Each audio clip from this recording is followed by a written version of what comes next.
Hey guys, it's Mad Monday again, and today is a very special episode because today is the first episode that has been inspired by viewer feedback. So big shout out to Johannes Lohn. Thank you very much for pointing out that it's really important to be mastering moisture. And here is why.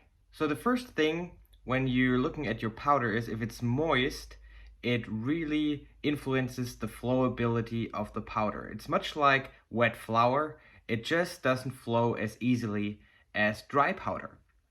And this will affect how your machine can handle powder and how the machine can spread powder. So this can essentially cause defects because there's powder missing in one layer, and this will cause defects in your prints. So the second issue is with moisture, that's essentially water, right?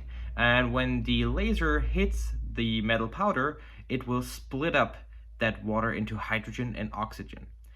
The oxygen will try to immediately react with your melt pool, so it's oxidizing your material.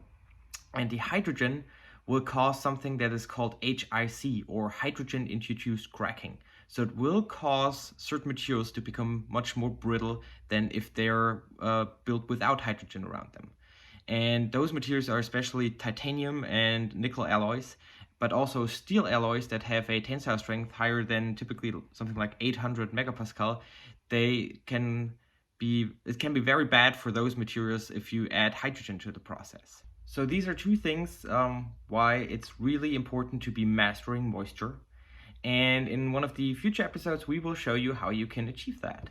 And until then, stay tuned. See you next Monday. Bye bye.